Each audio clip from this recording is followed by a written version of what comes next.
It's working. Let's see. Oh yes, I hope y'all can hear me. Hello. This is ridiculous. So it's been a few days since I recorded the first part of this video. Like I said, I started my new job, so I didn't really have time to film that, and I was just kind of lazy. But I am off today. This weekend's kind of busy for me, so this is the only time I found to film. I have McDonald's, so we're gonna do my coming out story in a mukbang or mukbang. I don't know how it's pronounced, but we're gonna do it that way, because why not? So I got large fries, a medium vanilla shake. I don't do that shit where I dip my fries in my shake. I feel like it ruins the taste. But what I do, I got the 2 cheeseburgers. Sometimes I put my fries in my cheeseburgers. That's something I've done since I was little. That enhances the taste. If y'all don't do it now, try it. It will change your life. And I got a surprise. Got some more fries in the bottom of the bag, so you know it's lit. So my coming out story. It all started when I would say around the summer going into 7th grade. I was living at my grandma's house at the time, and I was in the TV room with my cousin. And all of a sudden he goes, "I need to talk to you." And I'm like, "Okay, what for?" And he goes, "I think I'm bi, like I think I like men." And you know, my cousin, between him and I, like I was the one that was always getting in trouble, and he was the one that, you know, he was like an angel in my grandma's eyes. So like, you know, he never got in trouble, you know, he got along with everyone. And, you know, in my brain, I was like, okay, he's everyone's favorite. So if I'm acting like him, then I'll be everyone's favorite, right? Didn't work that way, bitch. So I was like, yeah, oh, I think I'm bi too. Like, I like women. And how it all started is so fucking crazy. But that's how it started. And then I don't remember the exact time frames because it was like so long ago. But so going into 7th grade, we told a few friends of ours, and this one girl, bless her soul, but this one girl was a total bitch about it. She was like, "I don't believe you. Like, if you're bi, then prove it. Like, the both of you, who's the guy and who's the girl that you respectively have a crush on?" And you know, my dumb ass was like, you know, put on the spot, because I was like, I find women on TV attractive. I don't have like a certain person in mind that like I have a crush on. So my dumb ass chose, you know, one of the more popular kids in our middle school. Her name was Sarah. We're just gonna leave it as Sarah.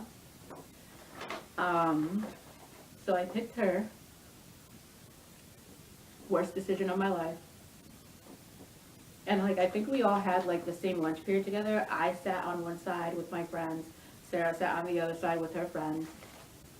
And like, I was really a creep when I was younger. I would like kind of creepily stare at Sarah from like my side of the cafeteria. And over time, you know, I never talked to her, but like, I thought she was physically really attractive. So I was like, oh shit, like maybe I actually have a crush on this girl. So if this camera don't behave, I'm too lazy to move it. So good. So a few of my friends shared like a class or two with her. So I was like, okay, I'm gonna call this one friend N. So N, you know, she was my best friend. She's been my best friend since elementary school. So I started writing love poems for Sarah. my dumbass, my cheesy dumbass. And I was like, oh, and can you give Sarah this poem? And she did. And then she gave her a second poem that I wrote. And then I think she told Sarah that it's not from a boy. And of course, Sarah and all of her friends were there, and they were like, ew. You know, like how dramatic 12-year-olds and 13-year-olds would.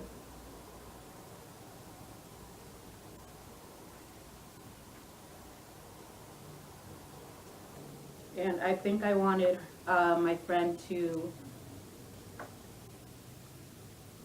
deliver Sarah a third note. And, you know, I think she was getting fed up because she had to deliver all these notes, and, you know, I wasn't out. Sarah didn't know who I was. So my friend basically had a tantrum because, you know, she's a bit crazy. You gotta admit, and you a bit crazy. But she had a tantrum.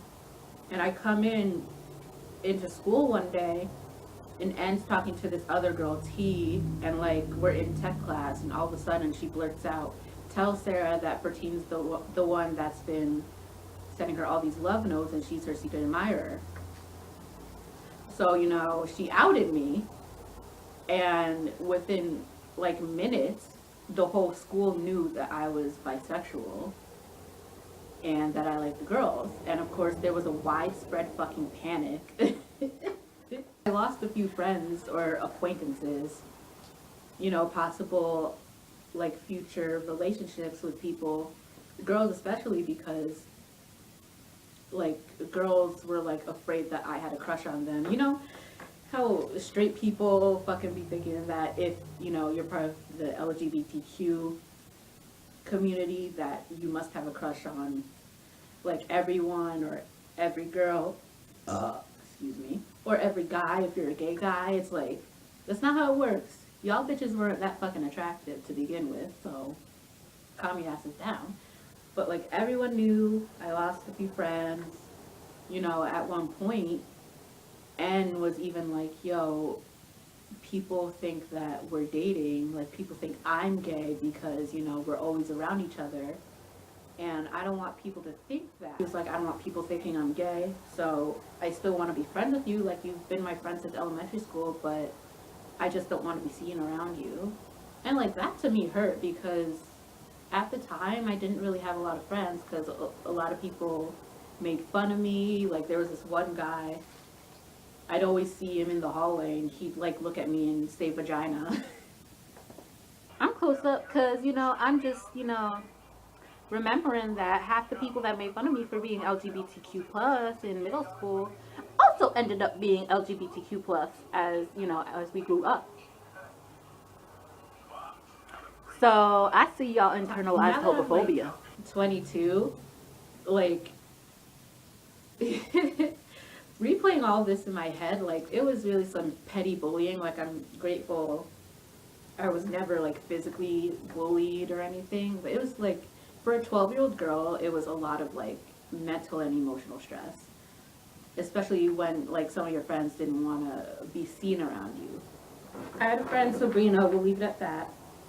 She also had a class with Sarah, and I think, you know, she was nice enough to deliver the third note that I wrote, which was basically saying that, you know, it kind of sucks that everyone knew that I was bi and that I had a crush on her, but it was also kind of a relief because I didn't have to, you know, I didn't have to hide myself anymore. Even though I was, you know, outed and I clearly wasn't ready to come out, it was still like kind of a relief to get it off my shoulders. But one day in like social studies class, Sabrina stops me and she's like crying. And it turns out like the guidance counselor called her down and asked her about the love letters that I sent to Sarah. And, you know, Sabrina, bless her soul, she tried her best not to say it was from me, but, you know, I don't blame her for telling the counselors that it was for me because it was unfair for her to go through, you know, whatever she went through, you know, on my account. So, you know, within like 5 minutes, I get called down to the guidance counselors, right? So I go, and there's like 2 of them, and they show me the 3 notes spread out. They're like, did you write this? And they're like, yeah, I wrote it. But I don't know the extent of really what happened, but I was just told that Sarah's mom like called the school to complain about the notes. And, you know, she didn't like that it was from, you know, an LGBTQ person. And, you know, the counselors were like, you know, it's unfortunate that people don't accept these things right now, but you just have to get over the fact that she doesn't like you. So, you know, it got to the point where I couldn't write Sarah any more notes. That was like my only form of communication until I added her on Facebook, but that didn't go well. Long story short, she started commenting on my Facebook photos saying that, you know, her and her guy friends were all laughing at my photos. She was calling me ugly and fat. And, you know, we threatened to fight each other, but obviously that didn't fucking happen. And then one day, my cousin and I, because we're dumbasses, we were like, let's tattoo each other. Tattoo each other with what, bitches? So we find a fucking needle, like a sewing needle. We started sketching on each other's arms. I don't remember what I put on his arm. But on my arm, luckily it wasn't like, we didn't dig into each other's skin enough so that it could bleed, but it did leave some scarring. And my cousin wrote, I love Sarah on my arm. And then, I don't know, I forgot that I had a school physical within a few days. So when the nurse sees my arm, she suspects that I'm cutting myself. And I gotta go back to the guidance counselor. And it's funny because she was like, let me see what it says. Like, clearly you could see the I love Sarah on it. And then, so these bitches thought I was fucking crazy over this fucking girl. So, you know, they're like, we understand you've been going through a lot, you know, with the whole Sarah thing, but, you know. And I was like, dude, we were just playing around. We were like carving tattoos on ourselves. Like, I'm not cutting myself. If you want to, you can call my cousin. We went to the same school. You could call my cousin. He will tell you, like, I'm not lying. But of course, since I'm 12, they ignored me. And they're like, we're gonna call, you know, your grandma. And we're gonna tell her what happened. Thankfully, we avoided that conversation. But I'm telling y'all kids now, don't do that. Wait until you're 18 or, you know, whatever the law is to get a tattoo professionally done. Make sure it's clean and all that. Don't do whatever stupid shit I did.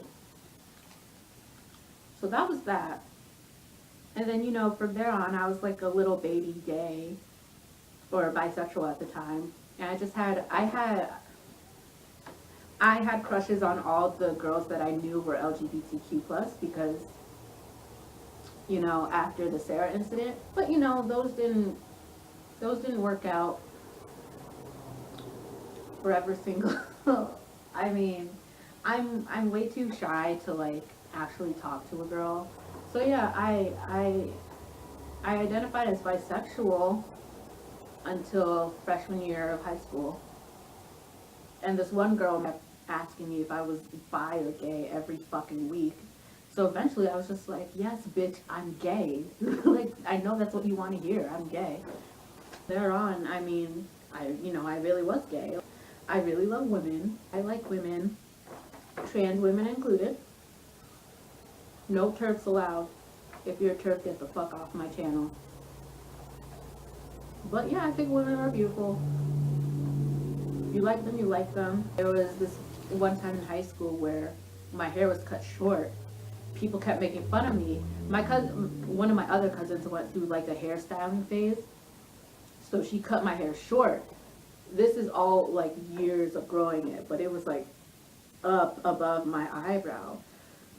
And everyone thought I was like trying to be a boy, which, you know, I kind of internalized. To be clear, I'm a cis woman. I feel comfortable with my body and how I was born. Because of my haircut, and, you know, I don't really dress like how a girl, like a feminine girl should. Like, I'm wearing my college hoodie, what up you Albany, and I'm wearing jeans. You know, I wear snapbacks and beanies a lot. So I'm more like on the neutral / masculine side of femininity. But like, I don't, because of the short hair, people thought I was trying to be a guy. And like I said, I internalized that. And, you know, my guy name was Brian. One time in gym class, you know, two of these girls that, you know, I thought were my friends were laughing at me, asking me if I was a girl or a guy. And I was, you know, yelling at them, like, telling them, like, my sexuality, my identity, that's something, like, I can't control, and just telling them off. And we were in gym class, and the gym teacher was, like, lecturing the kids about, I don't know, physical activity. And, you know, it was clear she heard what was going on, but she chose to ignore it. And everyone else, all the students were like looking at us like, what the fuck is going on? And Yeah, there was this girl, her name was Samantha. I don't know her last name, and she's lucky that I don't. We had a global history class together, or social studies, whatever. We sat on opposite ends of the room, right? She sat right in front of the homework board, like the chalk blackboard. And, you know, I'm on the other side. I'm looking over to see the homework. She's right in front of it. Of course, she's going to be within my line of sight, right? So tell me why one day these two girls come up to me, you know, and they're like, oh, this girl Samantha, and she came up to us and was like, tell that girl don't fucking stare at me no more because she's a lesbian, being gay is a sin, and it's disgusting, blah, blah, blah. And I'm like, you know, I'm like, who the fuck is this? Like, I don't even know who the fuck she is. Like, this bitch, I didn't even know who she was until she had to open her dumb black ass mouth. Don't get me wrong, y'all. I'm proud of being black and shit, but sometimes, you know, people within the black community just need to, y'all homophobia, y'all transphobia, your biphobia is just so frustrating to me as a queer black woman. Yeah, like, we would have, like, free periods, and my friends and I would go to this, like, break room by the cafeterias, and Samantha would be on the other side. So one day I finally had enough. I was like, I need to clear the air. Guess what my ass did? My ass wrote her a note, and I personally walked up and gave it to her. This bitch smacked it on the ground. She didn't even read it. And it said, I don't have a crush on you. You know, and then when my friend N saw her, like, smack the note down, she was like, yo, she didn't even read it. So then I shouted, I was like, I don't have a crush on you. That's what it says. If you took the time to read it, you would know. And, you know, after that, I think the girl just, like, she would avoid me in any way possible. This one time I was walking down the hallway. I'm walking one side, she's walking the opposite side. And she sees me. She was on the same side as me. And when she saw me, she, like, zipped to the opposite side of the hallway and walked past me. And I was like, this girl is so, like, extra. Like, is she afraid of getting, like, the gay germs that radiate off of me? I don't. Straight people are wild, y'all. Homophobic straight people are wild. I don't, yeah, I think that's it. I mean, you know, people now, it's more easy to come out to people now. I came out to, so everyone in my family, except for my dad, like, immediate family, they know I'm gay. I told one of my sisters when she was off into the military. I don't remember how, but, you know, she accepts it. I told my other sister when she was still living, when we were all living at our grandma's, and she was like, you're too young to know that, blah, blah, blah, but whatever. She accepts it. My grandma, I was dating a girl at the time, so I wrote my grandma a note, and I asked one of my sisters and my older cousin to help me. At the time, they were just like, you know, if she makes,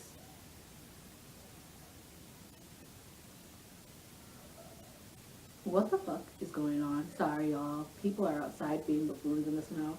So my sister and my cousin, they were like, you know, because my older cousin is also bisexual. Well, she was at the time. I don't know what she is now, but she's bisexual. my grandma made a fit about her being bi, so they were like, if she makes a fit about you being gay, we're not going to be there to help you. Like, we're just going to be like, oh, we didn't know that, and, you know, stuff like that. Which, let me tell y'all, isn't very supportive, but, you know, whatever. I'm a drink my shake. But, everything went fine, you know. I think they put the note in her room. My grandma kept asking about my girlfriend, but he didn't really want to meet anyone. But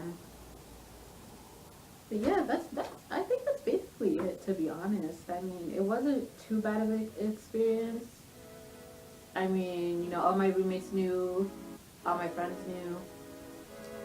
My roommates did try to like force me to come out to my dad during like my sophomore year especially, and they would like threaten to like, you know, tell him themselves, but I'm really glad they didn't, because I still live under his roof, and I honestly don't know how he feels about LGBTQ rights, and I don't want the worst case scenario to happen. So I really appreciate that no one's told him yet, or if, you know, I don't know if he knows or not, but I'd rather tell him when I'm not relying on him, when I'm not dependent on him, when I'm moved out, when I have my own, you know, stable relationship. That's what I want to tell him. So that's pretty much my coming out story. I mean, I know it says a McDonald's Mukbang, and I haven't even finished my first burger, but I got too into it, y'all. I'm definitely gonna finish this after I stop filming. So yeah, I mean, I don't know what the next video will be. It'll come to me. I don't know what else in it. So, like and subscribe and comment. Thanks for watching, bitches. Bye.